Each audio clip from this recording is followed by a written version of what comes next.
We are only a few days away from the start of Denver Broncos training camp, and I can hardly wait. And the Denver Broncos continue to get fantastic news on the Bo Nix front, and just fantastic news about this team in general. We're going to break all that down and a ton more in this video. If you're new to the channel and you love the Denver Broncos, it really does help me out a ton if you would like and subscribe. And the best thing about this channel is riding through the whole offseason is definitely the Poppin' comment channel. I read all of them and am just blown away by the engagement and the amazing insight that you all leave on here. So let's dive into what was the fantastic news, starting with the Bo Nix front. So the most recent stats show that of the first-round quarterbacks drafted in that first round, only 40% of them go on to sign a second-term deal after their initial rookie deal expires with the team that drafted them. So we had 6 quarterbacks go in the first round. So like 2 or maybe 3 of those guys will actually end up being with their team next year. So for 3 or 4 of those guys, this is as good as it gets right now. And that is why only there's 33% of first-round quarterbacks who have yet to sign with their team, which is even greater news that who was the first quarterback to sign with their team, because this is really not even a big deal, right? If you are one of the 40% of quarterbacks who hits on your deal, then your rookie deal is nothing. That's like the least amount you'll ever get paid in your career. And it's amazing to me that Bo Nix was the first dude to ink his deal, because to him, this is all chump change, and he's not playing for the next 5 years on this rookie deal. He's like, if I play my cards right and I play like I know I can in this Sean Payton system, this is going to be my first of 3, hopefully 4 deals with the Denver Broncos. And so he was the very first person to ink it. And now what we're starting to see is with rookies coming back to their camp in just a few days, we have 2 first-round quarterbacks who have yet to sign for a number of reasons. So let's take a look at a couple of those here real quick. So the first one is that we are looking, JJ McCarthy has yet to sign his deal, and this is even a Minnesota Vikings blog right now saying, hey, it's probably about time to start panicking about that. The Vikings have already come out and said, this is Sam Darnold's team. He's going to be the starter. So JJ wants all of his money up front and wants all those bonuses now. And to me, that is just the ultimate sign of like insecurity. If you're worried about what's going to happen and if this team will ever be your team, and if you're even good enough to be playing, then of course you're not going to sign. And so we're looking here. JJ McCarthy has yet to sign. Again, another great sign. There was all this smoke going out that the Broncos wanted JJ all along. And since that, I hope we have totally squashed that rumor. Sean Payton has come out and said like his whole job in the whole lead up to the draft was to make people think he wanted to trade up for JJ when he never wanted it. He wanted Bo Nix all along.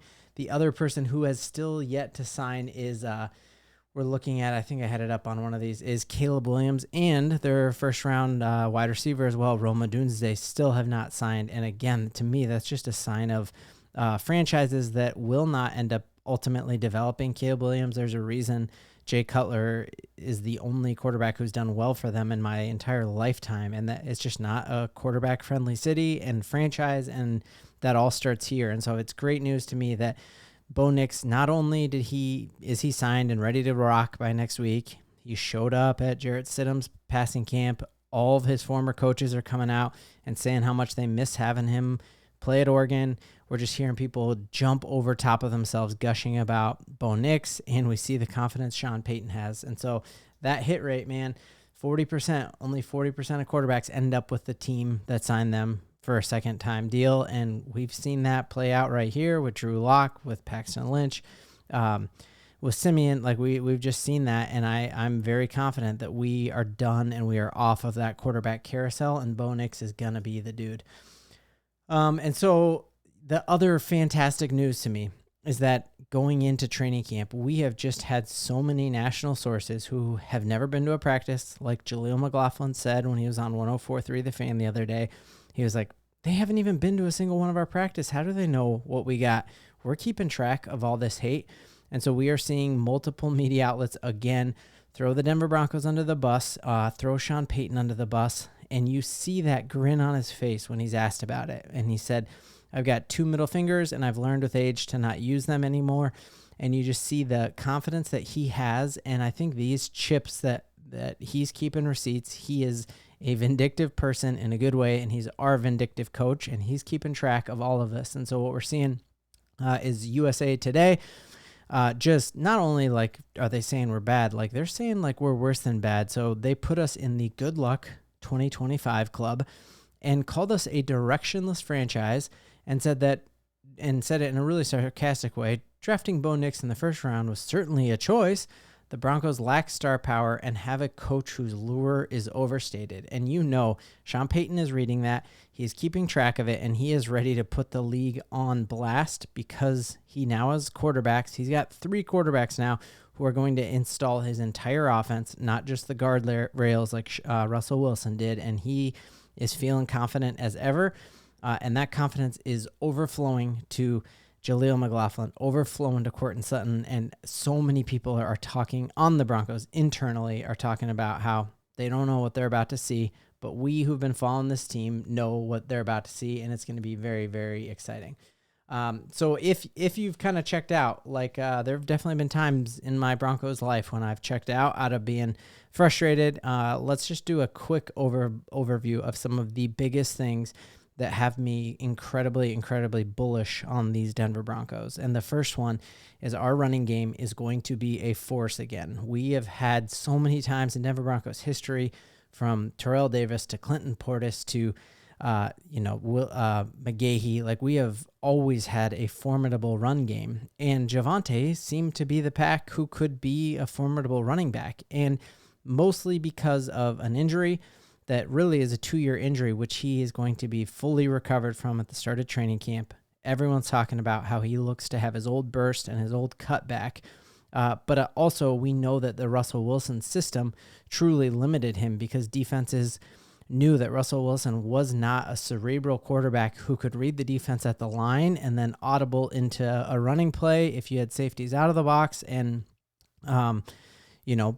play a passing play if you had the box stacked. And we now have a ton of quarterbacks whose main skill is a processor to get them in the right place. So we got Javonte in a contract year. He knows that he's got to put up, and if he puts up crazy numbers, he's going to get the bag next year. So I am always really, really bullish when it's a player in a contract year. So you got Javonte in a contract year.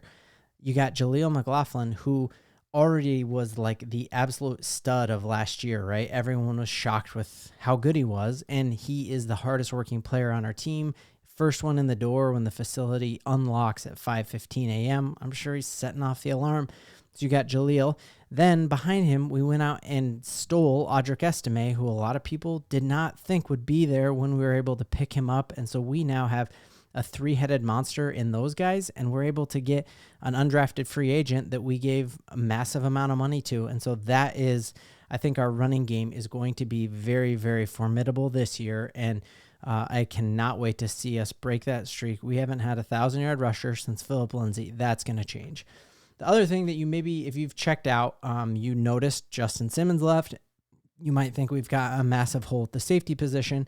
Denver Broncos have always had incredible safeties, from obviously going back Steve Atwater, who I just got to see in the Hall of Fame, Brian Dawkins, John Lynch, Justin Simmons. Like, we have always had amazing safeties. And the fact that Justin Simmons, we parted ways with him, he is still a free agent, which shows that the rest of the league was not jumping all over themselves to go get him. And instead, we were able to poach Brandon Jones from the Miami Dolphins. And if you look at his last like 7 weeks of the season here, he was one of the best coverage safeties in the entire NFL, where quarterbacks throwing against him had a less than a 40% passer rating.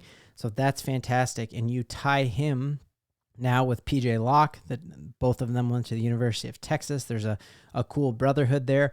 Our safety position is good, you guys, and I'm incredibly stoked for that. So to have 2 really versatile safeties, to have JL Skinner, to have Caden Stearns, we've got so many options at safety, with the best cornerback in football in Pat Surtain, with Jaquan McMillian being a really great slot corner, and then Riley Moss being completely healthy for an entire offseason is going to be fantastic news for our secondary. Then the other thing that people may be sleeping on is our defensive front. Obviously, our running game got gashed, especially in that game against the Miami Dolphins. Our running game looked completely different once we moved on from Frank Clark and Randy Gregory, who Vance Joseph talked about just not being willing tacklers. And there are so many cut-ups of film of Randy Gregory and Frank Clark just giving up on plays. And when they left, our running game was actually decent. Like it wasn't like it was during the no-fly zone. But then we went in and we just filled that area with talent. And so we went out and got Malcom Roach, who played for the New Orleans Saints, another New Orleans Saint player who wants to come to the Denver Broncos. And if you look at him, his last 8 weeks of last season, he was first in the NFL for defensive tackles stopping the run. And we didn't have to give him a bag like the Raiders had to do with Wilkinson. So I feel like we got an incredible upgrade there. But it does not stop there, because on top of that, we were able to take one of the picks that we used with Jerry Jeudy and give it to the Jets for another starting defensive lineman in John Franklin Myers. And we've heard Zach Allen, we've heard Malcom Roach, we've heard DJ Jones all talk about how much they looked up to John Franklin Myers and how great he's going to be in this system. And then you watch the post-draft conference with Saleh in New York, and he's almost crying because he's so sad that they had to part ways with John Franklin Myers. So to get a incredible other defensive lineman, you have two real huge pluses in additions there. And then on top of it, obviously to draft Jonah Ellis is huge. But then on top of that, we were able to get the stud of the UFL, Dondrea Tillman, and we've broken that down in a couple other videos that I can link here. But those to me are some of the high-flying big things that we did that have me so bullish on the Denver Broncos. And you add into that the confidence brimming from Sean Payton, the confidence it takes for Bo Nix to be like, I'm going to be the first quarterback to sign my deal because I'm so confident this is my floor for money, because I'm not here for now, I'm here for from now on. And that is something that all of us in Broncos country can believe in.